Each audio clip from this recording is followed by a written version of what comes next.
Nous sommes ici à la sortie d'un village de l'Allier, au beau milieu de la France. Au bout de cette longue ligne droite, une demeure splendide. Un château construit sous le règne de Louis XIV. Une sobriété remarquable, une vaste cour d'honneur bordée de 2 dépendances. Côté sud, voilà ce que vous découvrez.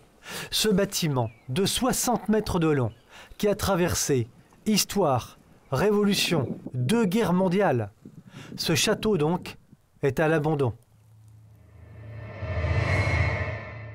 Lurcy-Lévy est ouvert à tout vent. À l'intérieur, il ne reste pour ainsi dire plus rien. Le château a été pillé. Il reste des souvenirs, tout juste. La demeure est passée de main en main et son dernier propriétaire, apparemment seul, n'aurait plus de quoi l'entretenir. Claude Vanneau, le maire de la commune de Lurcy-Lévy, est à la fois triste et consterné par le sort aujourd'hui réservé au château.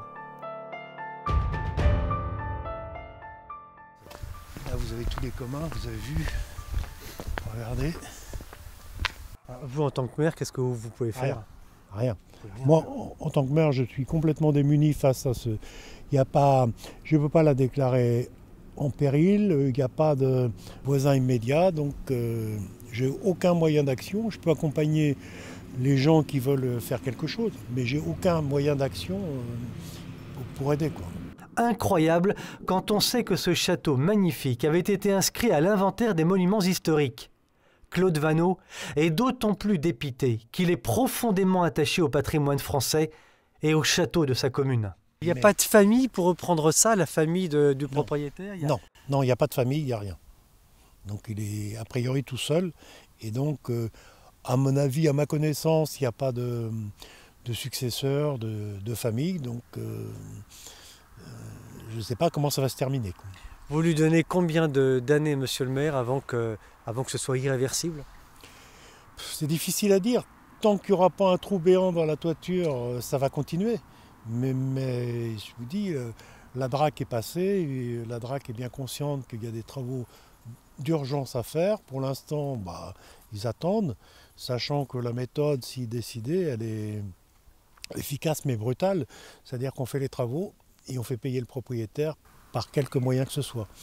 Et s'il n'y a pas d'argent, le problème sera vite résolu. À moins d'un miracle, cette splendide demeure qu'est Lurcy-Lévy ne sera pas sauvée. Le château disparaîtra dans l'oubli et sous ses propres décombres.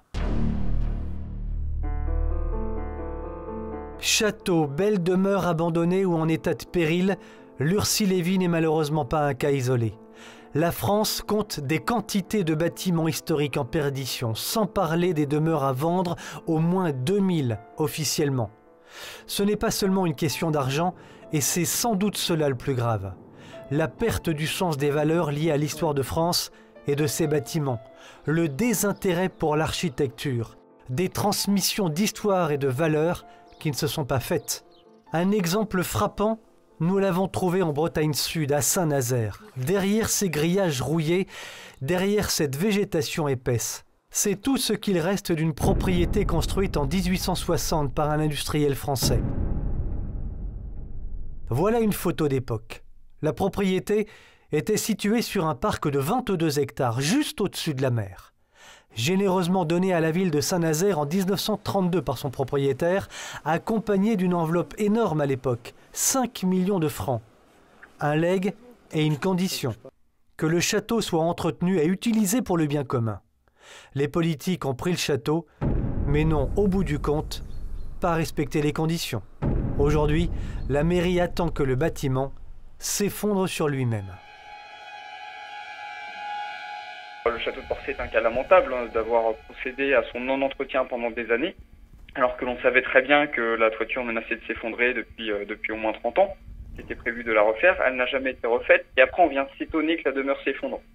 Il y a un moment, si on ne fait pas les travaux d'entretien minimum sur le bâtiment il peut être de la meilleure qualité qu'il soit, sans ce moindre entretien qui n'est pas fait régulièrement, il va forcément arriver à avoir des dégâts colossaux. Je vois des communes qui rachètent des châteaux, qui n'ont pas encore les moyens, qui disent on espère faire quelque chose d'ici quelques années. C'est très inquiétant puisqu'on se dit qu'ils vont certainement finir comme d'autres propriétés du même type, c'est-à-dire qu'on ne va pas avoir les moyens, donc on peut se permettre de le démolir.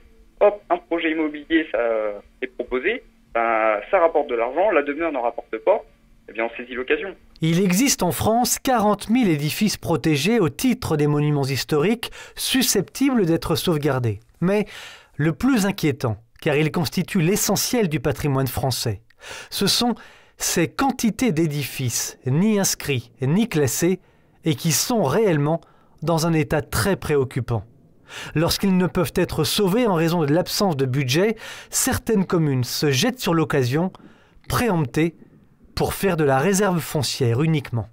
Bien souvent, essentiellement pour des petits châteaux, les communes achètent ou ont acheté des terrains. Systématiquement, ces édifices sont condamnés. Alors, il y a plusieurs stratégies. Soit on a le courage de dire on rachète et on va construire dessus à la place une belle résidence en béton. Soit on fait les choses de façon plus détournée en disant que peut-être un jour il y aura un projet pour sauver ce bel édifice, et puis les années passent, et après on arrive à la solution radicale de démolir parce que y a pas ça coûtera trop cher de reconstruire. Fort heureusement, il existe de véritables amoureux du patrimoine, soucieux de l'architecture et des trésors que les châteaux représentent pour la France, en termes d'histoire, de culture, en termes d'économie touristique également.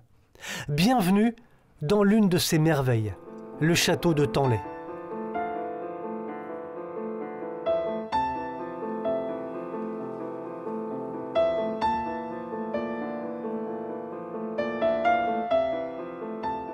Tanlay, un endroit extraordinaire où fut tourné de nombreux films dont, parmi les plus marquants, Angélique, marquise des Anges.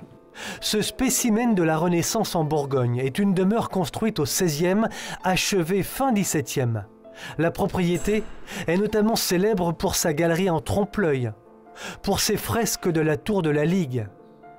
Géraud de Sèze est propriétaire de cette petite merveille que nous avons eu le bonheur de visiter. S'occuper d'une telle demeure est un sacerdoce, car l'investissement y est permanent. Ce qui nous préoccupe aujourd'hui, c'est les extérieurs, parce qu'on voudrait ouvrir donc, le parc à la visite. C'est la vocation de cette propriété. Et par exemple ici, on a un mur qui est tombé après les inondations de 2008 sur plus de 50 mètres de long, qu'on doit remonter. Donc là, vous voyez, vous avez une maçonnerie là, qui est dans un état de décomposition avancé. C'est-à-dire qu'il y a des renardières, l'eau s'infiltre par les maçonneries latérales et le gros élément est à deux doigts de se casser la figure et là ce sera irréversible. Donc il y a vraiment urgence de recréer la maçonnerie d'origine. Pour ça on a besoin d'experts, on a besoin d'architectes du patrimoine, on a besoin de compétences et c'est toutes ces compétences que j'essaie de réunir, de coordonner pour redonner vie à ce moulin. Et pouvoir en faire profiter les visiteurs. Il y a peu, Géraud de Sèze a dû injecter 20 000 € dans le moulin pour le garder hors d'eau simplement. Mais il reste entièrement à restaurer. Et il en est de même pour le parc, par exemple. Au moins 100 000 € sont ici nécessaires avant de l'ouvrir aux visiteurs. Tout est en fin de course, donc les arbres sont malades, à moitié morts. Et ce qui est à la fois très triste et à la fois c'est un gros avantage, c'est que ça permet de tout replanter et tout recommencer. Il n'y a pas eu de renouvellement en fait. Il n'y a pas eu de renouvellement, exactement. C'est le défaut des parcs, et c'est qu'un parc un peu arboré, un peu forestier comme on peut l'avoir ici, c'est que ça se gère, alors toute chose égale par ailleurs, ça se gère un peu comme une forêt. C'est-à-dire que lorsque vous possédez une forêt, il faut toujours anticiper des cycles de production et alterner les cycles de production. Il y a un phasage à respecter, et malheureusement ce phasage, dans la plupart des parcs, n'a pas été mis en place. Donc tout est vieux en même temps. La pyramide des âges est très déséquilibrée et un beau jour, malheureusement, on est obligé de tout couper parce que tout est en bout de course. Entre 1950 et 1970, 2000 mètres carrés de toiture avaient dû être refaits. Aujourd'hui, les toitures sont bonnes, toujours, mais dans moins de 20 ans, ce sera à refaire. Et il n'est question ici que du bâtiment principal. On ne parle pas, en effet, des dépendances nombreuses. Alors mon père, il a commencé sa carrière de couvreur ici, sur la tour de la Chapelle, dans les années 48-50. Et après, il a continué de travailler sur le château jusque dans les années 73. Le château de Tanlay est exceptionnel du point de vue architectural sur ses extérieurs. Pour nous couvreurs, il est superbe parce qu'il y a quasiment toutes les difficultés qu'on peut imaginer sur un toit.